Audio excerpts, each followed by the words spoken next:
When it comes to campaign money, a lot of people ask me about Mike Bloomberg and Tom Steyer, the two billionaires who self-funded their presidential campaigns. People ask me, is this allowed? How does their spending compare to other Democratic candidates? Is this healthy for democracy? I'm Michelle Ye Hee Lee. I cover all things campaign money for the Washington Post. Let's talk about billionaires. For years, Bloomberg and Steyer were two of the biggest donors in the whole country. But this year, each of them used their immense wealth to run for the Democratic presidential nomination. You may think that all billionaires are the same, that they all just have boatloads of money. But not all billionaires are created equal. Tom Steyer, a former hedge fund manager, had an estimated net worth of $1.6 billion in 2019. But Bloomberg is a multi-billionaire with a net worth of $55 to $60 billion. On any given day, he's somewhere between the 9th and 12th richest person in the whole world, according to Forbes. Let's compare their presidential spending to the median U.S. household, whose net worth is $97,300. Steyer spent $260 million on his own presidential campaign. That's equivalent to about $16,000 for the median household, which is enough money to buy a small car.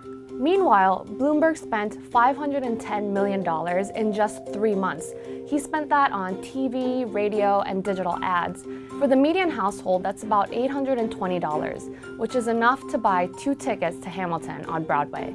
In fact, Bloomberg spent more money on TV and radio ads in just 3 months than President Obama did for his entire re-election campaign in 2012. Bloomberg is the biggest self-funded candidate in U.S. history, and Steyer is a close second. And yes, this is allowed. Candidates can give themselves or loan themselves unlimited amounts of money, and they've done so for decades. Now, as presidential candidates, billionaires are changing the game. Unlike their rivals, they don't have to woo big donors or build grassroots movements. They can afford to fund their own campaigns for months at a time. Steyer has gained influence through 2 super PACs that he donated a lot of money to. One was focused on impeaching President Trump, and the other was focused on activating young voters around climate change.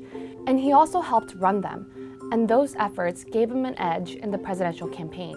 Bloomberg gave money to politics and philanthropy for decades before running as a presidential candidate. His main strategy as a candidate has been to run lots of ads and dominate on radio, TV, and digital. And no other candidate has been able to compete with his seemingly unlimited resources. And thanks to their spending, both of the billionaires saw results. For example, Steyer was able to make it onto the debate stage because he met the polling threshold. People recognized his name because they saw his ads. And Bloomberg, even though he joined the race way later, people started recognizing him because they just could not avoid his ads. And remember, this isn't new.